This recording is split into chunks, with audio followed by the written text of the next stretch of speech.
ਸਤਿ ਸ਼੍ਰੀ ਅਕਾਲ। ਤੁਸੀਂ ਜੁੜੇ ਹੋਏ ਹੋ ਪੰਜਾਬੀ ਰੇਡੀਓ ਯੂਐਸਏ ਦੇ ਨਾਲ ਤੇ ਮੈਂ ਹਾਂ ਪ੍ਰਵੀਨ ਸ਼ਰਮਾ ਲੈ ਕੇ ਹਾਜ਼ਰ ਹਾਂ ਪ੍ਰੋਗਰਾਮ ਖਬਰ ਤੇ ਨਜ਼ਰ।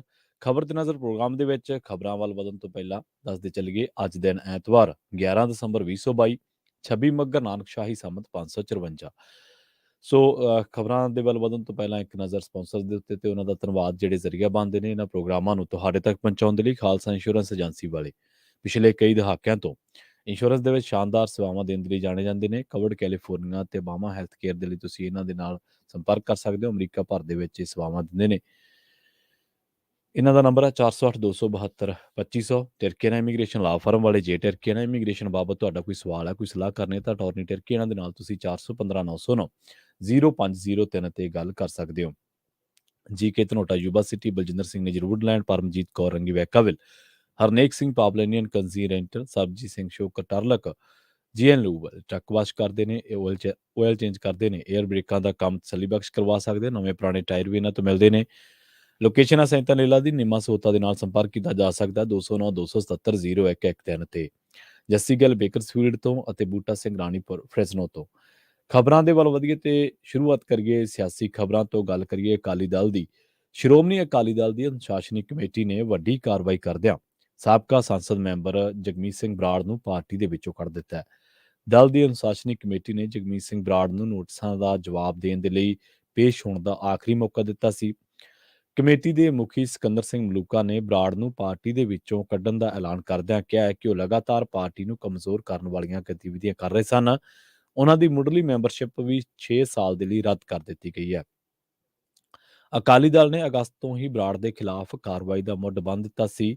ਮਲੂਕਾ ਨੇ ਦਾਅਵਾ ਕੀਤਾ ਕਿ ਜਗਮੀਤ ਸਿੰਘ ਬਰਾੜ ਨੂੰ ਪੱਖ ਰੱਖਣ ਦੇ ਖੁੱਲ੍ਹੇ ਮੌਕੇ ਦਿੱਤੇ ਗਏ ਸਨ। ਉਹਨਾਂ ਨੂੰ ਕਾਰਨ ਦੱਸੋ ਨੋਟਿਸ ਵੀ ਜਾਰੀ ਕੀਤਾ ਗਿਆ ਸੀ। ਜਦੋਂ ਜਵਾਬ ਤਸੱਲੀ ਬਖਸ਼ ਨਾ ਪਾਇਆ ਗਿਆ ਤਾਂ ਨਿੱਜੀ ਤੌਰ ਤੇ ਪੱਖ ਰੱਖਣ ਦਾ ਮੌਕਾ ਦਿੱਤਾ ਗਿਆ ਸੀ। ਉਹਨਾਂ ਦੱਸਿਆ ਕਿ ਜਦੋਂ ਬਰਾੜ ਨੇ ਆਖਿਆ ਕਿ ਉਹ ਇੱਕ ਜ਼ਰੂਰੀ ਭੋਗ ਕਰਕੇ 6 ਦਸੰਬਰ ਨੂੰ ਕਮੇਟੀ ਦੇ ਅੱਗੇ ਪੇਸ਼ ਨਹੀਂ ਹੋ ਸਕਦੇ ਤਾਂ ਉਹਨਾਂ ਨੂੰ 10 ਦਸੰਬਰ ਨੂੰ ਪੇਸ਼ ਹੋਣ ਦਾ ਮੌਕਾ ਦਿੱਤਾ ਗਿਆ ਸੀ। ਉਹਨਾਂ ਕਿਹਾ ਕਿ ਅਨੁਸ਼ਾਸਨਹੀਣਤਾ ਦੇ ਰਾਹ ਪਏ ਇਸ ਆਗੂ ਨੇ ਪਾਰਟੀ ਦੇ ਵਿੱਚੋਂ ਪਹਿਲਾਂ ਹੀ ਕੱਢੇ ਜਾ ਚੁੱਕੇ ਬੀਬੀ ਜਗੀਰ ਕੌਰ ਦੀ 6 ਦਸੰਬਰ ਨੂੰ ਜਨਤਕ ਮੀਟਿੰਗ ਦੇ ਵਿੱਚ ਸ਼ਾਮਲ ਹੋਣ ਨੂੰ ਤਰਜੀਹ ਦਿੱਤੀ ਸੀ। ਉਸ ਤੋਂ ਬਾਅਦ ਅਨੁਸ਼ਾਸਨੀ ਕਮੇਟੀ ਦੇ ਚੇਅਰਮੈਨ ਨੇ ਕਿਹਾ ਕਿ ਜੇਕਰ ਬਰਾੜ ਸੱਚਮੁੱਚ ਅਕਾਲੀ ਦਲ ਨੂੰ ਮਜ਼ਬੂਤ ਕਰਨ ਦੇ ਲਈ ਸੰਜੀਦਾ ਹੁੰਦੇ ਤਾਂ ਫਿਰ ਉਹ ਪਾਰਟੀ ਦੇ ਜ਼ਾਬਤੇ ਦੇ ਵਿੱਚ ਰਹਿੰਦੇ ਅਤੇ ਪਾਰਟੀ ਪ੍ਰਧਾਨ ਦੇ ਦਿਸ਼ਾ ਨਿਰਦੇਸ਼ਾਂ ਮੁਤਾਬਕ ਕੰਮ ਕਰਦੇ। ਅਨੁਸ਼ਾਸਨੀ ਕਮੇਟੀ ਦੇ ਮੈਂਬਰ ਵਿਰਸਾ ਸਿੰਘ ਬਲਟੋਆ ਨੇ ਕਿਹਾ ਕਿ ਬਰਾੜ ਸ਼ੁਰੂ ਤੋਂ ਹੀ ਦੋਗਲਾਪਣ ਕਰਦੇ ਆ ਰਹੇ ਨੇ। ਅਨੁਸ਼ਾਸਨੀ ਕਮੇਟੀ ਨੇ ਅਮਰਪਾਲ ਸਿੰਘ ਬੋਨੀਆ ਜਨਾਲਾ ਨੂੰ ਕਾਰਨ ਦੱਸੋ ਨੋਟਿਸ ਜਾਰੀ ਕਰਦਿਆਂ ਕਿਹਾ ਕਿ ਉਹਨਾਂ ਨੂੰ ਕਮੇਟੀ ਅੱਗੇ ਪੱਖ ਰੱਖਣ ਦੇ ਲਈ ਕਿਹਾ ਗਿਆ। ਅਕਾਲੀ ਆਗੂ ਸਰਜੀਤ ਸਿੰਘ ਅਬਲੋਵਾਲ ਜਿਨ੍ਹਾਂ ਨੂੰ ਨੋਟਿਸ ਜਾਰੀ ਕੀਤਾ ਗਿਆ ਸੀ ਅੱਜ ਕਮੇਟੀ ਦੇ ਅੱਗੇ ਪੇਸ਼ ਨਹੀਂ ਹੋਏ। ਉਹਨਾਂ ਨੇ ਆਪਣਾ ਪੱਖ ਖੜਾ ਰੱਖਿਆ। ਉਧਰ ਦੂਜੇ ਪਾਸੇ ਸ਼੍ਰੋਮਣੀ ਅਕਾਲੀ ਦਲ ਦੀ ਅਨੁਸ਼ਾਸਨੀ ਕਮੇਟੀ ਵੱਲੋਂ ਕੀਤੀ ਗਈ ਕਾਰਵਾਈ ਤੋਂ ਬਾਅਦ ਸਾਬਕਾ ਸੰਸਦ ਮੈਂਬਰ ਜਗਮੀਤ ਸਿੰਘ ਬਰਾੜ ਨੇ ਇੱਕ ਚਿੱਠੀ ਮੀਡੀਆ ਨੂੰ ਜਾਰੀ ਕਰਦਿਆਂ ਵੱਡੇ ਸਵਾਲ ਖੜੇ ਕੀਤੇ ਨੇ। ਬਰਾੜ ਨੇ ਇਸ ਚਿੱਠੀ ਦੇ ਰਾਹੀਂ ਕਿਹਾ ਕਿ ਪਿਛਲੇ ਦਿਨੀ ਸ੍ਰੀ ਅਕਾਲ ਤਖਤ ਦੇ ਕਾਰਜਕਾਰੀ ਜਥੇਦਾਰ ਗਿਆਨੀ ਹਰਪ੍ਰੀਤ ਸਿੰਘ ਨਾਲ ਮੁਲਾਕਾਤ ਕਰਕੇ ਉਹਨਾਂ ਕੁਝ ਨੁਕਤੇ ਉਠਾਏ ਸਨ। ਇਸ ਚਿੱਠੀ ਦੇ ਰਾਹੀਂ ਬਰਾੜ ਨੇ ਝੁੰਦਾ ਕਮੇਟੀ ਦੇ ਨੁਕਤੇ ਜਨਤਕ ਕੀਤੇ ਨੇ। ਉਹ ਇਹ ਨੁਕਤੇ ਇਸ ਚਿੱਠੀ ਦੇ ਰਾਹੀਂ ਅਨੁਸ਼ਾਸਨੀ ਕਮੇਟੀ ਦੇ ਧਿਆਨ ਦੇ ਵਿੱਚ ਵੀ ਲਿਆ ਚੁੱਕੇ ਨੇ। ਇਹਨਾਂ ਨੁਕਤਿਆਂ ਦੇ ਵਿੱਚ ਸਾਬਕਾ ਸੰਸਦ ਮੈਂਬਰ ਨੇ ਕਿਹਾ ਕਿ ਅਕਾਲੀ ਦਲ ਵੱਲੋਂ ਕਾਇਮ ਕੀਤੀ ਗਈ ਇੱਕ 48 ਸਬ ਕਮੇਟੀ ਦੀ ਰਿਪੋਰਟ ਦੇ ਵਿੱਚ ਅਕਾਲੀ ਦਲ ਦੀ ਸਮੁੱਚੀ ਲੀਡਰਸ਼ਿਪ ਨੂੰ ਆਪਣੇ ਅਹੁਦਿਆਂ ਤੋਂ ਅਸਤੀਫੇ ਦੇ ਕੇ ਸ੍ਰੀ ਅਕਾਲ ਤਖਤ ਤੇ ਪੇਸ਼ ਹੋ ਕੇ ਸੱਤਾ ਦੇ ਦੌਰਾਨ ਹੋਏ ਬੱਜਰ ਗੁਨਾਹਾਂ ਦੀ ਮਾਫੀ ਮੰਗਣ ਅਤੇ ਸ੍ਰੀ ਅਕਾਲ ਤਖਤ ਦੇ ਆਦੇਸ਼ਾਂ ਦੀ ਪਾਲਣਾ ਦਾ ਜ਼ਿਕਰ ਕੀਤਾ ਗਿਆ ਸੀ। ਕਮੇਟੀ ਨੇ ਅਨੰਦਪੁਰ ਸਾਹਿਬ ਦੇ ਮਤੇ ਨੂੰ ਭਵਿੱਖ ਦੇ ਵਿੱਚ ਕੌਮੀ ਏਜੰਡਾ ਬਣਾਏ ਜਾਣ ਤੇ ਜ਼ੋਰ ਦਿੱਤਾ ਸੀ। ਉਹਨਾਂ ਕਿਹਾ ਕਿ ਸਬ ਕਮੇਟੀ ਨੇ ਲੋਕ ਭਾਵਨਾਵਾਂ ਦੇ ਅਨੁਕੂਲ ਪਰਿਵਾਰਵਾਦ ਤੇ ਕੁਨਬਾ ਪ੍ਰਸਤੀ ਜੋ ਕਿ ਸ਼੍ਰੋਮਣੀ ਅਕਾਲੀ ਦਲ ਦੇ ਅੰਦਰ ਕੋੜ ਵਾਂਗ ਫੈਲ ਚੁੱਕੀ ਹੈ ਉਸ ਤੇ ਰੋਕ ਲਾ ਕੇ ਮੈਰਿਟ ਦੇ ਆਧਾਰ ਤੇ ਕੁਰਬਾਨੀ ਅਤੇ ਪੰਥਕ ਰਵਾਇਤਾਂ ਦੇ ਮੁਤਾਬਕ ਆਗੂਆਂ ਅਤੇ ਕਾਰਕੁਨਾਂ ਨੂੰ ਮਾਨਤਾ ਦੇਣ ਦੀ ਗੱਲ ਕਹੀ ਸੀ। ਜਗਮੀਤ ਸਿੰਘ ਬਰਾੜ ਨੇ ਵੀ ਲਿਖਿਆ ਕਿ ਪਾਰਟੀ ਪ੍ਰਧਾਨ ਦੇ ਦੁਆਲੇ ਇਕੱਤਰ ਹੋਏ ਮੌਕਾ ਪ੍ਰਸਤ ਲੋਭੀ ਲਾਲਚੀ ਅਤੇ ਭ੍ਰਿਸ਼ਟ ਲੋਕਾਂ ਨੂੰ ਲਾਂਭੇ ਕਰਕੇ ਯੋਗ ਅਤੇ ਕੁਰਬਾਨੀ ਵਾਲੇ ਆਗੂਆਂ ਨੂੰ ਮੂਹਰੇ ਲਿਆਂਦਾ ਜਾਵੇ। ਜਗਮੀਤ ਸਿੰਘ ਬਰਾੜ ਕੋਈ ਭੋਲੇ ਭਾਲੇ ਆਗੂ ਨਹੀਂ ਹੈ। ਜਗਮੀਤ ਸਿੰਘ ਬਰਾੜ ਇੱਕ ਹੰਢੇ ਹੋਏ ਸਿਆਸਤਦਾਨ ਨੇ।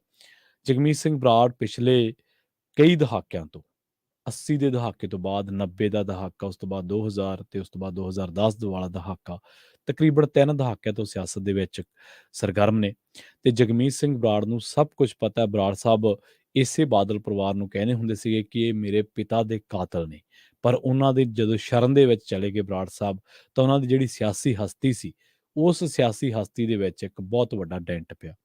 ਬਾਅਦ ਦੇ ਵਿੱਚ ਅਕਾਲੀ ਦਲ ਦੇ ਜਿਹੜੇ ਜੀ ਹਜ਼ੂਰਗੇ ਲੋਕ ਨੇ, ਉਹਨਾਂ ਵਾਂਗੂ ਹੀ ਬਰਾੜ ਸਾਹਿਬ ਨੇ ਬਾਦਲ ਪਰਿਵਾਰ ਦੀਆਂ ਕਈ ਪੈਰਵਾਈਆਂ ਦੀ ਵਕਾਲਤ ਕੀਤੀ, ਕਿਹਾ ਕਿ ਇਹ ਸਹੀ ਕਰ ਰਹੇ ਨੇ। ਲੋਕ ਸਭ ਜਾਣਦੇ ਨੇ ਕੌਣ ਸਹੀ ਕਰ ਰਿਹਾ, ਕੌਣ ਗਲਤ ਕਰ ਰਿਹਾ। ਲੋਕਾਂ ਨੇ ਜਦੋਂ ਜਦੋਂ ਠੀਕ ਉਸੇ ਤਰੀਕੇ ਨਾਲ ਜਿਵੇਂ ਪਹਿਲਾਂ ਜਿਹੜੇ ਕਰ ਰਹੇ ਸੀ, ਉਹਨਾਂ ਦੀ ਜਦੋਂ ਵਕਾਲਤ ਕਰਨ ਲੱਗੇ ਬਰਾੜ ਸਾਹਿਬ, ਤਾਂ ਲੋਕ ਮਨਾਂ ਦੇ ਵਿੱਚ ਇਹਨਾਂ ਦੇ ਪ੍ਰਤੀ ਹੋਰ ਵੀ ਗੁੱਸਾ ਹੋ ਗਿਆ। ਗੱਲ ਕਰਦੀ ਕਰਾਉਂਦੀ ਅੱਜ ਵਾਲੀ ਕਾਰਵਾਈ ਤੇ ਆ ਗਈ ਕਿ ਜਗਮੀਤ ਬਰਾੜ, ਬੀਬੀ ਜਗੀਰ ਕੌਰ ਨੂੰ ਕੱਢਣਾ ਪਿਆ। ਪਰ ਇਹਨਾਂ ਨੂੰ ਹੋਸ਼ ਉਦੋਂ ਆਈ ਜਦੋਂ ਲੋਕਾਂ ਨੇ ਦਬਾਅ ਬਹੁਤ ਵਧਾਤਾ। ਅਕਾਲੀ ਦਲ ਦੇ ਹਜੇ ਵੀ ਜਿਵੇਂ ਸਿਕੰਦਰ ਸਿੰਘ ਮਲੂਕਾ, ਵਿਰਸਾ ਸਿੰਘ ਵਲਟੋਆ, ਉਹ ਧੜਾ ਜਿਹੜਾ ਸੁਖਬੀਰ ਸਿੰਘ ਬਾਦਲ ਦੀ ਪੈਰਵਾਈ ਕਰਦਾ, ਔਰ ਉਹਨੇ ਕਰਦਾ ਹੀ ਰਹਿਣਾ। ਪਰ ਇੱਕ ਉਹ ਧੜਾ ਜਿਹੜਾ ਹਸਤੀ ਤਾਂ ਆਪਦੀ ਆਜ਼ਾਦਾਨਾ ਰੱਖਦਾ ਸੀ, ਗੱਲ ਤਾਂ ਆਪਣੀ ਆਜ਼ਾਦਾਨਾ ਤੌਰ ਤੇ ਰੱਖਣਾ ਚਾਹੁੰਦਾ ਸੀ, ਪਰ ਜਿਹੜਾ ਹੋਲੀ ਸੋਲੀ ਜਾਂ ਜੋ ਜੋ ਪਾਰਟੀ ਦੇ ਫੈਸਲੇ ਜਾਂ ਜੋ ਵੀ ਸੁਖਬੀਰ ਬਾਦਲ ਨੇ ਕਹਿ ਦੇਣਾ, ਉਹ ਗੱਲ ਆਖਰੀ ਮੰਨਦਾ ਸੀ। ਤਾਂ ਉਹ ਧੜਾ ਹੁਣ ਹੌਲੀ-ਹੌਲੀ ਅਕਾਲੀ ਦਲ ਦੇ ਵਿੱਚੋਂ ਖਿਸਕਣ ਲੱਗ ਪਿਆ। ਕਹਿ ਸਕਦੇ ਹਾਂ ਕਿ 25 ਸਾਲ ਰਾਜ ਕਰਨ ਦਾ ਦਾਅਵਾ ਕਰਨ ਵਾਲਾ ਅਕਾਲੀ ਦਲ 3 ਸੀਟਾਂ ਤੇ ਨਹੀਂ ਸਿਮਟ ਕੇ ਰਹਿ ਗਿਆ। 3 ਸੀਟਾਂ ਤੋਂ ਬਾਅਦ ਵੀ ਉਹਦੀਆਂ ਜਿਹੜੀਆਂ ਦਿੱਕਤਾਂ ਨੇ, ਔਕੜਾਂ ਨੇ, ਉਹ ਵੱਧ ਰਹੀਆਂ ਨੇ। ਤੇ ਜਿਹੜੇ ਸਿਆਸੀ ਮਾਹਰ ਨੇ, ਉਹ ਇਹ ਗੱਲ ਦਾ ਦਾਅਵਾ ਕਰਦੇ ਨੇ ਕਿ ਜਿਵੇਂ-ਜਿਵੇਂ ਭਾਜਪਾ ਪੰਜਾਬ ਦੇ ਵਿੱਚ ਪੈਰ ਪਸਾਰੇਗੀ, ਇਹ ਅਕਾਲੀ ਦਲ ਦੇ ਵਿੱਚੋਂ ਕੱਢੇ ਨਿਕਲੇ ਨਾਰਾਜ਼ ਸਭ ਭਾਜਪਾ ਉਹਨਾਂ ਦਾ ਗੜ੍ਹ ਬਣ ਜੂਗੀ। ਜਿਵੇਂ ਕਾਂਗਰਸੀਆਂ ਨੇ ਗਏ, ਕਾਂਗਰਸੀਆਂ ਦਾ ਗਿਆ ਨਾ ਬਲਬੀਰ ਸਿੰਘ ਸਿੱਧੂ, ਰਾਜਕੁਮਾਰ ਵੇਰਕਾ, ਸੁਨੀਲ ਜਾਖੜ, ਕੈਪਟਨ ਅਮਰਿੰਦਰ ਸਿੰਘ, ਠੀਕ ਇਸੇ ਤਰ੍ਹਾਂ ਅਕਾਲੀ ਦਲ ਦੇ ਵਿੱਚੋਂ ਵੀ ਬਹੁਤ ਉਹਨਾਂ ਨੇ ਇੰਪੋਰਟ ਕਰ ਲੈਣੇ ਆ, ਕਿਉਂਕਿ ਉਹਨਾਂ ਕੋਲੇ ਵਾਸ਼ਿੰਗ ਮਸ਼ੀਨ ਹੈਗੀ ਆ।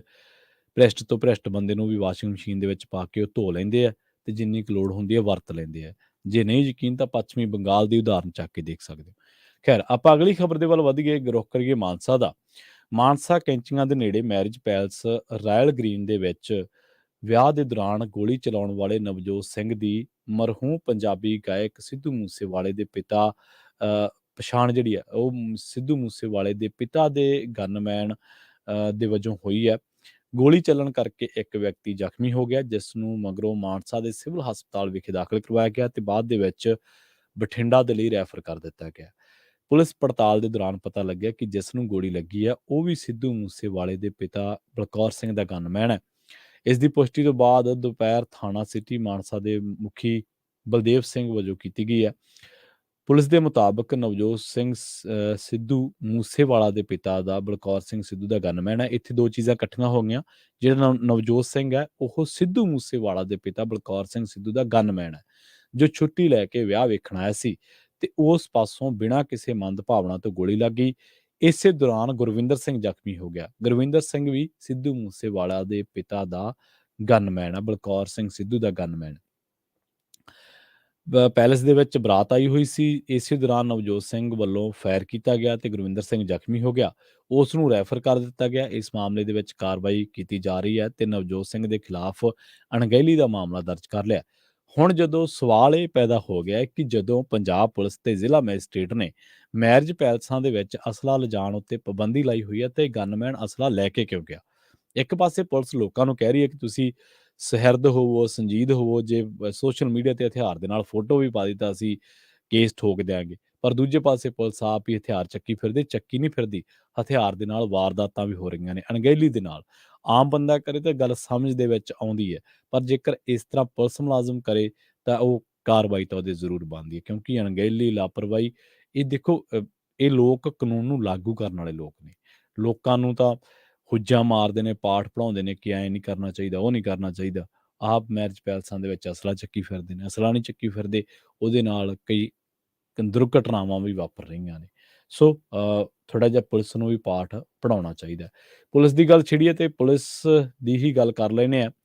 ਸਰਹੱਦੀ ਜ਼ਿਲ੍ਹੇ ਤਰਨਤਾਰਨ ਦੇ ਸਰਹਾਲੀ ਪੁਲਿਸ ਥਾਣੇ ਤੇ ਸ਼ੁੱਕਰਵਾਰ ਦੀ ਰਾਤ ਨੂੰ ਰਾਕਟ ਪ੍ਰੋਪੈਲਡ ਆਰਜੀਪੀ ਗ੍ਰਨੇਡ ਹਮਲਾ ਕੀਤਾ ਗਿਆ। ਪਿਛਲੇ 7 ਮਹੀਨਿਆਂ ਦੇ ਦੌਰਾਨ ਪੰਜਾਬ ਦੇ ਵਿੱਚ ਇਹ ਦੂਜਾ ਹਮਲਾ ਹੈ। ਪੰਜਾਬ ਪੁਲਿਸ ਦੇ ਮੁਖੀ ਡੀਜੀਪੀ ਗੌਰਵ ਯਾਦਵ ਨੇ ਇਸ ਨੂੰ ਫੌਜੀ ਗ੍ਰਨੇਡ ਦਾ ਅਸਲਾ ਦੱਸਿਆ। ਡੀਜੀਪੀ ਨੇ ਕਿਹਾ ਕਿ ਸੰਭਾਵਨਾ ਵੱਡੀ ਇਹ ਹੈ ਕਿ ਇਸ ਨੂੰ ਸਰਹੱਦ ਪਾਰੋਂ ਤਸਕਰੀ ਕਰਕੇ ਲਿਆਂਦਾ ਗਿਆ। ਡੀਜੀਪੀ ਨੇ ਕਿਹਾ ਕਿ ਸਪਸ਼ਟ ਸੰਕੇਤ ਹੈ ਕਿ ਗਵਾਂਢੀ ਮੁਲਕ ਦੀ ਭਾਰਤ ਨੂੰ ਸੱਟ ਮਾਰਨ ਦੀ ਰਣਨੀਤੀ ਹੈ। ਵੇਰਵਿਆਂ ਦੇ ਮੁਤਾਬਕ ਅਣਪਛਾਤਿਆਂ ਵੱਲੋਂ ਦਾਗਿਆ ਆਰਪੀਜੀ ਸਰਹਾਲੀ ਪੁਲਿਸ ਥਾਣੇ ਦੇ ਨਾਲ ਲੱਗਦੇ ਸਾਂਝ ਕੇਂਦਰ ਦੇ ਅੰਦਰ ਜਾ ਕੇ ਡਿੱਗਿਆ। ਇਹ ਗੇਟ ਦੀਆਂ ਲੋਹੇ ਦੀਆਂ ਗ੍ਰਿਲਾਂ ਦੇ ਵਿੱਚੋਂ ਦੀ ਹੋ ਕੇ ਸਾਂਝ ਕੇਂਦਰ ਦੇ ਵਿੱਚ ਵੱਜਾ ਅਤੇ ਖਿੜਕੀਆਂ ਟੁੱਟ ਗਈਆਂ। ਘਟਨਾ ਵਾਪਰਨ ਵੇਲੇ ਕੁਝ ਪੁਲਿਸ ਕਰਮੀ ਥਾਣੇ ਦੇ ਵਿੱਚ ਮੌਜੂਦ ਸਨ। ਪੁਲਿਸ ਦੇ ਮੁਤਾਬਕ ਇਸ ਨੂੰ ਬਠਿੰਡਾ ਅੰਮ੍ਰਿਤਸਰ ਕੌਮੀ ਮਾਰਗ ਤੋਂ ਦਾਗਿਆ ਗਿਆ। ਆਰਪੀਜੀ ਨੇ ਪੁਲਿਸ ਥਾਣੇ ਦੇ ਨਾਲ ਲੱਗਦੀ ਇਮਾਰਤ ਦੀਆਂ ਖਿੜਕੀਆਂ ਤੋੜ ਦਿੱਤੀਆਂ। ਡੀਜੀਪੀ ਨੇ ਇਸ ਹਮਲੇ ਦੇ ਲਈ ਪਾਕਿਸਤਾਨ ਵੱਲ ਸੰਕੇਤ ਕੀਤਾ, ਜੋ ਕਿ ਭਾਰਤ ਦੇ ਵਿੱਚ ਅੱਤਵਾਦ ਨੂੰ ਸ਼ਹਿ ਦਿੰਦਾ ਹੈ। ਉਹਨਾਂ ਕਿਹਾ ਕਿ ਬੀਐਸਐਫ ਅਤੇ ਕੇਂਦਰੀ ਏਜੰਸੀਆਂ ਦੇ ਨਾਲ ਮਿਲ ਕੇ ਪੰਜਾਬ ਪੁਲਿਸ ਇਸ ਮਾਮਲੇ ਦੀ ਜਾਂਚ ਕਰੇਗੀ। ਇੱਥੇ ਜ਼ਿਕਰ ਕਰਦੇ ਚੱਲੀਏ ਕਿ ਇਸ ਤੋਂ ਪਹਿਲਾਂ ਮਈ ਮਹੀਨੇ ਦੇ ਵਿੱਚ ਮੋਹਾਲੀ ਸਥਿਤ ਪੰਜਾਬ ਪੁਲਿਸ ਦੇ ਇੰਟੈਲੀਜੈਂਸ ਹੈੱਡਕੁਆਰਟਰ ਤੇ ਆਰਪੀਜੀ ਦਾਗਿਆ ਗਿਆ ਸੀ। ਪੁਲਿਸ ਮੁਖੀ ਨੇ ਘਟਨਾ ਵਾਲੀ ਥਾਂ ਦਾ ਦੌਰਾ ਕੀਤਾ ਤੇ ਕਿਹਾ ਕਿ ਆਰਪੀਜੀ ਰਾਤ ਨੂੰ ਕਰੀਬ 11:22 ਤੇ ਕੌਮੀ ਮਾਰਗ ਤੋਂ ਲਾਂਚ ਕੀਤਾ ਗਿਆ ਸੀ, ਜੋ ਸਰਹਾਲੀ ਪੁਲਿਸ ਸਟੇਸ਼ਨ ਦੇ ਸੁਵਿਧਾ ਕੇਂਦਰ ਦੇ ਵਿੱਚ ਜਾ ਵੱਜਿਆ। ਡੀਜੀਪੀ ਨੇ ਕਿਹਾ ਕਿ ਕਾਇਰਾਨਾ ਹਮਲਾ ਰਾਤ ਵੇਲੇ ਕੀਤਾ ਗਿਆ, ਕਿਉਂਕਿ ਵੱਡੀ ਗਿਣਤੀ ਦੇ ਵਿੱਚ ਹੈਰੋਇਨ ਅਤੇ ਅਸਲਾ ਹਥਿਆਰ ਫੜੇ ਜਾਣ ਤੋਂ ਦੁਸ਼ਮਣ ਦੇਸ਼ ਘਬਰਾਹਟ ਮਹਿਸੂਸ ਕਰ ਰਿਹਾ ਹੈ। ਥਾਣਾ ਸਰਹਾਲੀ ਦੇ ਹਮਲੇ ਤੋਂ ਪਹਿਲਾਂ ਤਰਨਤਾਰਨ ਦੇ ਸੀਨੀਅਰ ਪੁਲਿਸ ਕਪਤਾਨ ਵੱਲੋਂ ਆਪਣੇ ਪੱਤਰ ਨੰਬਰ ਦੇ ਰਾਹੀਂ ਪੁਲਿਸ ਕਰਮਚਾਰੀਆਂ ਨੂੰ ਪੁਲਿਸ ਵਿਭਾਗ ਦੀਆਂ ਇਮਾਰਤਾਂ ਤੇ ਥਾਣਿਆਂ ਤੇ ਗੈਂਗਸਟਰਾਂ ਜਾਂ ਅੱਤਵਾਦੀਆਂ ਵੱਲੋਂ ਹਮਲਾ ਕਰਕੇ ਜਾਨੀ ਮਾਲੀ ਨੁਕਸਾਨ ਕੀਤੇ ਜਾਣ ਸੰਬੰਧੀ ਅਲਰਟ ਵੀ ਕੀਤਾ ਗਿਆ ਸੀ। ਉਧਰ ਦੂਜੇ ਪਾਸੇ ਸਿੱਧੂ ਮੂਸੇਵਾਲਾ ਕਤਲकांड ਦੇ ਸਾਜ਼ਿਸ਼ ਘਾੜੇ ਗੋਲਡੀ ਬਰਾੜ ਬਾਰੇ ਪੁੱਛੇ ਜਾਣ ਦੇ ਜਵਾਬ ਦੇ ਵਿੱਚ ਪੁਲਿਸ ਮੁਖੀ ਨੇ ਕਿਹਾ ਕਿ ਮੁੱਖ ਮੰਤਰੀ ਪਹਿਲਾਂ ਹੀ ਇਸ ਬਾਰੇ ਬਿਆਨ ਦੇ ਚੁੱਕੇ ਨੇ। ਉਹਨਾਂ ਕਿਹਾ ਕਿ ਪੁਲਿਸ ਅਮਰੀਕਾ ਅਤੇ ਹੋਰ ਏਜੰਸੀਆਂ ਦੇ ਸੰਪਰਕ ਦੇ ਵਿੱਚ ਹੈ। ਜਦ ਡੀਜੀਪੀ ਨੂੰ ਬਰਾੜ ਦੇ ਹਿਰਾਸਤ ਦੇ ਵਿੱਚ ਲਏ ਜਾਣ ਬਾਰੇ ਪੁੱਛਿਆ ਤਾਂ ਉਹਨਾਂ ਨੇ ਕਿਹਾ ਕਿ ਧੀਰਜ ਰੱਖੋ, ਸਭ ਕੁਝ ਸਾਫ਼ ਹੋ ਜਾਵੇਗਾ। ਯਾਦਵ ਨੇ ਲੋਕਾਂ ਨੂੰ ਅਪੀਲ ਕੀਤੀ ਹੈ ਕਿ ਜਦ ਵੀ ਉਹਨਾਂ ਨੂੰ ਫਿਰੌਤੀ ਬਾਰੇ ਕੋਈ ਫੋਨ ਆਵੇ ਤਾਂ ਉਹ ਪੁਲਿਸ ਨੂੰ ਜਾਣਕਾਰੀ ਜ਼ਰੂਰ ਦੇਣ। ਪੁਲਿਸ ਨੂੰ ਜਾਣਕਾਰੀ ਦੇ ਕੇ ਲੋਕ ਕੀ ਕਰਨਗੇ? ਪਿਛਲੇ ਦਿਨੀਂ ਫਿਰੌਤੀ ਦੇ ਮਾਮਲੇ ਦੇ ਵਿੱਚ 2 ਕਤਲ ਹੋ ਚੁੱਕੇ। ਇੱਕ ਘਟਨਾ ਦੇ ਵਿੱਚ ਤਾਂ ਜਿਹੜਾ ਵਪਾਰੀ ਸੀ ਉਹਦੇ ਨਾਲ ਪੁਲਿਸ ਵਾਲਾ ਵੀ ਸ਼ਹੀਦ ਹੋ ਗਿਆ, ਮਾਰਿਆ ਗਿਆ ਉਸ ਹਮਲੇ ਦੇ ਵਿੱਚ। ਸੋ ਲੋਕ ਕੀ ਕਰਨਗੇ ਤੁਹਾਨੂੰ ਜਾਣਕਾਰੀ ਦੇ ਕੇ? ਸੂਰੀ ਦਾ ਕਤਲ ਹੋਇਆ, ਉੱਥੇ ਪੁਲਿਸ ਖੜੀ ਸੀ। ਦੀਪਕ ਦਾ ਕਤਲ ਹੋਇਆ, ਜਿਹੜਾ ਡੇਰਾ ਪ੍ਰੇਮੀ ਹੈ ਦੀਪਕ ਸਿੰਘ, ਉਹਦਾ ਕਤਲ ਹੋਇਆ, ਉੱਥੇ ਵੀ ਪੁਲਿਸ ਸੀਗੀ। ਅਸੀਂ ਇਹ ਨਹੀਂ ਕਹਿੰਦੇ ਕਿ ਉਹ ਜਿਹੜੇ ਕਤਲ ਹੋਏ ਸਹੀ ਹੋਏ ਜਾਂ ਗਲਤ ਹੋਏ, ਪਰ ਪੁਲਿਸ ਦੀ ਮੌਜੂਦਗੀ ਦੇ ਵਿੱਚ ਵਾਰਦਾਤਾਂ ਹੋਈਆਂ ਨੇ। ਜਜ਼ਬਾਤੀ ਤੌਰ ਤੇ ਤੁਸੀਂ ਇਹਨਾਂ ਘਟਨਾਵਾਂ ਨੂੰ ਕਹਿ ਦੋਗੇ ਬਹੁਤ ਚੰਗਾ ਹੋ ਗਿਆ, ਪਰ ਜਦੋਂ ਪੁਲਿਸ ਦੀ ਮੌਜੂਦਗੀ ਦੇ ਵਿੱਚ ਕੋਈ ਚੀਜ਼ਾਂ ਵਾਪਰਦੀਆਂ ਨੇ ਨਾ, ਉਹਨਾਂ ਚੀਜ਼ਾਂ ਦੇ ਅਰਥ ਬਹੁਤ ਨਿਕਲਦੇ ਆ। ਜਿਹੜੇ ਸੰਜੀਦਾ ਲੋਕ ਹੁੰਦੇ ਆ ਨਾ, ਉਹ ਇਹਨਾਂ ਘਟਨਾਵਾਂ ਨੂੰ ਸਿਰਫ ਇੱਕ ਨਹੀਂ ਜਜ਼ਬਾਤੀ ਤੌਰ ਤੇ ਇਹ ਨਹੀਂ ਲੈਂਦੇ ਕਿ ਆਹ ਬਹੁਤ ਚੰਗਾ ਹੋ ਗਿਆ, ਫਲਾਂ ਹੋ ਗਿਆ, ਫਲਾਂ ਹੋ ਗਿਆ। ਇਹ ਵਾਰਦਾਤਾਂ ਜਦੋਂ ਲਗਾਤਾਰ ਸਿਲਸਿਲੇਵਾਰ ਹੋਣ ਲੱਗ ਪੈਣ ਤਾਂ ਇਹਨਾਂ ਦੇ ਸੰਕੇਤ ਕੁਝ ਹੋਰ ਵੀ ਹੁੰਦੇ ਜਿਹੜੇ ਸਾਨੂੰ ਪੜ੍ਹਨੇ ਚਾਹੀਦੇ ਆ। ਉਧਰ ਰੁਖ ਕਰੀਏ, ਬੀਐਸਐਫ ਦੇ ਜਵਾਨਾਂ ਦੇ ਵੱਲੋਂ ਇੱਕ ਬਹੁਤ ਵੱਡੀ ਜਿਹੜੀ ਰਿਕਵਰੀ ਹੈ ਕੀਤੀ ਗਈ ਹੈ। ਪੰਜਾਬ ਦੇ ਵਿੱਚ ਭਾਰਤ ਪਾਕਿਸਤਾਨ ਅੰਤਰਰਾਸ਼ਟਰੀ ਸਰਹੱਦ ਤੇ 2 AK-47 ਰਾਈਫਲਾਂ ਸਮੇਤ ਹਥਿਆਰਾਂ ਅਤੇ ਗੋਲਾ ਬਾਰੂਦ ਦਾ ਜ਼ਖੀਰਾ ਬਰਾਮਦ ਕੀਤਾ ਗਿਆ। ਸੀਨੀਅਰ ਅਧਿਕਾਰੀ ਨੇ ਦੱਸਿਆ ਕਿ ਬੀਐਸਐਫ ਦੇ ਜਵਾਨਾਂ ਨੇ ਪੰਜਾਬ ਦੇ ਅਬੋਹਰ ਸੈਕਟਰ ਦੇ ਵਿੱਚ ਤਲਾਸ਼ੀ ਦੇ ਦੌਰਾਨ 2 AK-47 ਰਾਈਫਲਾਂ, 4 ਮੈਗਜ਼ੀਨਾਂ ਤੋਂ ਇਲਾਵਾ 2 ਪਿਸਤੌਲ ਅਤੇ ਦਰਜਨਾਂ ਕਾਰਤੂਸ ਜਿਹੜੇ ਆ ਉਹ ਬਰਾਮਦ ਕੀਤੇ ਨੇ। ਇਸੇ ਤਰ੍ਹਾਂ ਫਾਜ਼ਿਲਕਾ ਦਾ ਰੁਖ ਕਰੀਏ। ਫਾਜ਼ਿਲਕਾ ਦੇ ਵਿੱਚ ਵੀ ਪਾਕਿਸਤਾਨ ਵੱਲੋਂ ਸਰਹੱਦ ਪਾਰ ਤੋਂ ਅੱਜ ਫਿਰ ਕਰੋੜਾਂ ਰੁਪਏ ਦੀ ਹੈਰੋਇਨ ਭੇਜੀ ਗਈ ਹੈ। ਇਹ ਖੇਪ ਜ਼ਿਲ੍ਹੇ ਦੇ ਪਿੰਡ ਪੱਕਾ ਚਿਸ਼ਤੀ ਦੇ ਖੇਤਾਂ ਦੇ ਵਿੱਚੋਂ ਬਰਾਮਦ ਕੀਤੀ ਗਈ ਹੈ। ਇਹ ਹੈਰੋਇਨ ਜਿਹੜੀ 30 ਪੈਕਟਾਂ ਦੇ ਵਿੱਚ ਆਈ ਸੀ ਤੇ ਇਹਦਾ ਵਜ਼ਨ 26 ਕਿਲੋ 850 ਗ੍ਰਾਮ ਦੱਸਿਆ ਗਿਆ ਤੇ ਇਹਦੀ ਕੌਮਾਂਤਰੀ ਬਾਜ਼ਾਰ ਦੇ ਵਿੱਚ ਕੀਮਤ ਕਰੋੜਾਂ ਰੁਪਏ ਦੱਸੀ ਗਈ ਹੈ। ਅਧਿਕਾਰੀ ਨੇ ਦੱਸਿਆ ਕਿ ਹੈਰੋਇਨ ਪੈਕਟਾਂ ਦੇ ਵਿੱਚ ਆਈ ਸੀ। ਇਸ ਤੇ ਪਾਕਿਸਤਾਨ ਵੱਲੋਂ ਵਿਸ਼ੇਸ਼ ਤੌਰ ਤੇ ਮਾਰਕਾ ਲਾਇਆ ਗਿਆ ਸੀ। ਤੇ ਜਾਂਦਿਆਂ ਦੀ ਗੱਲ ਕਰਦੇ ਹਾਂ ਤਖ਼ਤ ਸ੍ਰੀ ਪਟਨਾ ਸਾਹਿਬ ਦੇ ਵਿਵਾਦ ਦੀ। ਤਖ਼ਤ ਸ੍ਰੀ ਪਟਨਾ ਸਾਹਿਬ ਦੇ 5 ਪਿਆਰਿਆਂ ਵੱਲੋਂ ਸ੍ਰੀ ਅਕਾਲ ਤਖ਼ਤ ਦੇ ਫੈਸਲੇ ਰੱਦ ਕਰਨ ਦਾ ਮਾਮਲਾ ਉਸ ਵੇਲੇ ਨਵਾਂ ਮੋੜ ਲੈ ਗਿਆ ਜਦੋਂ ਤਖ਼ਤ ਦੇ ਪ੍ਰਬੰਧਕੀ ਬੋਰਡ ਦੇ ਕਾਰਜਕਾਰੀ ਪ੍ਰਧਾਨ ਜਗਜੋਤ ਸਿੰਘ ਅਤੇ ਮੀਤ ਪ੍ਰਧਾਨ ਲਖਵਿੰਦਰ ਸਿੰਘ ਨੇ ਆਖਿਆ ਕਿ ਬੀਤੇ ਦਿਨੀ ਜਾਰੀ ਕੀਤੇ ਗਏ ਹੁਕਮਨਾਮੇ ਨੂੰ ਤਖ਼ਤ ਦੇ 5 ਪਿਆਰਿਆਂ ਵੱਲੋਂ ਜਾਰੀ ਕੀਤਾ ਪੱਤਰ ਨਾ ਸਮਝਿਆ ਜਾਵੇ। ਇਸ ਹੁਕਮਨਾਮੇ ਤੇ ਦਸਤਖਤ ਕਰਨ ਵਾਲੇ 5 ਪਿਆਰਿਆਂ ਦੇ ਵਿੱਚੋਂ 3 ਇਸ ਤਖ਼ਤ ਦੇ ਅਧਿਕਾਰਤ 5 ਪਿਆਰਿਆਂ ਦੇ ਵਿੱਚੋਂ ਨਹੀਂ ਹਨ। ਇਸੇ ਕਰਕੇ ਇਸ ਹੁਕਮ ਨੂੰ ਮਰਿਆਦਾ ਦੇ ਉਲਟ ਕਰਾਰ ਦਿੱਤਾ ਗਿਆ। ਇਸੇ ਦੌਰਾਨ ਸ੍ਰੀ ਅਕਾਲ ਤਖ਼ਤ, ਤਖ਼ਤ ਸ੍ਰੀ ਕੇਸਗੜ੍ਹ, ਤਖ਼ਤ ਸ੍ਰੀ ਦਮਦਮਾ ਸਾਹਿਬ ਦੇ 5 ਪਿਆਰਿਆਂ ਨੇ ਤਖ਼ਤ ਸ੍ਰੀ ਪਟਨਾ ਸਾਹਿਬ ਦੇ 5 ਪਿਆਰਿਆਂ ਵੱਲੋਂ ਸ੍ਰੀ ਅਕਾਲ ਤਖ਼ਤ ਦੀ ਸਰਵਉੱਚਤਾ ਨੂੰ ਚੁਣੌਤੀ ਦੇਣ ਵਾਲੇ ਫੈਸਲੇ ਦਾ ਸਖਤ ਵਿਰੋਧ ਕੀਤਾ। ਤਖ਼ਤ ਸ੍ਰੀ ਪਟਨਾ ਸਾਹਿਬ ਪ੍ਰਬੰਧਕੀ ਬੋਰਡ ਦੇ ਪ੍ਰਧਾਨ ਅਤੇ ਮੀਤ ਪ੍ਰਧਾਨ ਵੱਲੋਂ ਜਾਰੀ ਕੀਤਾ ਗਿਆ ਪੱਤਰ ਸ੍ਰੀ ਅਕਾਲ ਤਖ਼ਤ ਦੇ ਸਕੱਤਰੇਤ ਵਿੱਚ ਵੀ ਭੇਜਿਆ ਗਿਆ।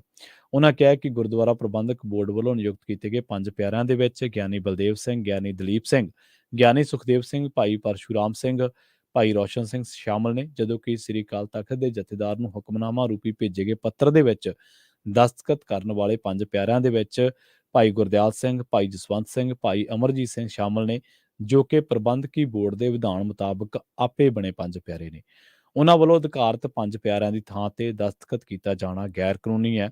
ਇਸ ਦੇ ਲਈ ਇਸ ਪੱਤਰ ਨੂੰ ਪੰਜ ਪਿਆਰਿਆਂ ਵੱਲੋਂ ਜਾਰੀ ਕੀਤਾ ਹੋਇਆ ਪੱਤਰ ਨਾ ਸਮਝਿਆ ਜਾਵੇ। ਇਸੇ ਦੌਰਾਨ ਪ੍ਰਬੰਧਕੀ ਬੋਰਡ ਨੇ ਪੰਜ ਪਿਆਰਿਆਂ ਦੇ ਵਿੱਚ ਸ਼ਾਮਲ ਹੋਏ ਗਿਆਨੀ ਗੁਰਦਿਆਲ ਸਿੰਘ ਨੂੰ ਮੁਅੱਤਲ ਕਰਨ ਦੇ ਹੁਕਮ ਵੀ ਦਿੱਤੇ ਨੇ।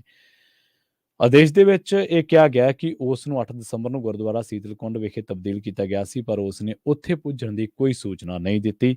ਹੁਣ ਉਹ ਤਖਤ ਦੇ ਪੰਜ ਪਿਆਰਿਆਂ ਦੇ ਵਿੱਚ ਸ਼ਾਮਲ ਨਹੀਂ ਹੈ ਤੇ ਉਸ ਨੇ ਸ੍ਰੀ ਅਕਾਲ ਤਖਤ ਵੱਲੋਂ ਕੀਤੇ ਗਏ ਫੈਸਲੇ ਨੂੰ ਰੱਦ ਕਰਨ ਵਾਲਿਆਂ ਦੇ ਵਿੱਚ ਸ਼ਾਮਲ ਹੋ ਕੇ ਵੱਡੀ ਗਲਤੀ ਕੀਤੀ ਹੈ। ਇਸੇ ਤਰ੍ਹਾਂ ਪ੍ਰਬੰਧਕੀ ਬੋਰਡ ਨੇ ਸਾਬਕਾ ਜਥੇਦਾਰ ਗਿਆਨੀ ਇਕਬਾਲ ਸਿੰਘ ਨੂੰ ਇੱਕ ਹੋਰ ਪੱਤਰ ਭੇਜ ਕੇ ਆਖਿਆ ਕਿ ਉਹ ਜਲਦੀ ਗੁਰਦੁਆਰਾ ਪਟਨਾ ਸਾਹਿਬ ਵਿਚਲੀ ਆਪਣੀ ਰਿਹਾਇਸ਼ ਖਾਲੀ ਕਰਨ। ਦੂਜੇ ਪਾਸੇ ਪਟਨਾ ਸਾਹਿਬ ਪ੍ਰਸ਼ਾਸਨ ਨੇ ਵੀ ਇਹਨਾਂ ਘਟਨਾਵਾਂ ਦਾ ਸਖਤ ਨੋਟਿਸ ਲੈਂਦਿਆਂ ਦੋਹਾਂ ਧਿਰਾਂ ਨੂੰ ਐਸਡੀਐਮ ਦਫ਼ਤਰ ਸੱਦਿਆ। ਪਤਾ ਲੱਗਿਆ ਕਿ ਐਸਡੀਐਮ ਨੇ ਦੋਹਾਂ ਧਿਰਾਂ ਨੂੰ ਆਖਿਆ ਕਿ ਸ੍ਰੀ ਗੁਰੂ ਗੋਬਿੰਦ ਸਿੰਘ ਜੀ ਦੇ ਪ੍ਰਕਾਸ਼ ਪੁਰਬ ਤੱਕ ਆਪਸ ਦੇ ਵਿੱਚ ਸਹਿਯੋਗ ਕੀਤਾ ਜਾਵੇ ਅਤੇ 1 ਤੋਂ ਲੈ ਕੇ 15 ਜਨਵਰੀ ਤੱਕ ਪ੍ਰਬੰਧਕੀ ਕਮੇਟੀ ਦੇ ਨਵੇਂ ਅਹੁਦੇਦਾਰਾਂ ਦੀ ਚੋਣ ਕੀਤੀ ਜਾਵੇ।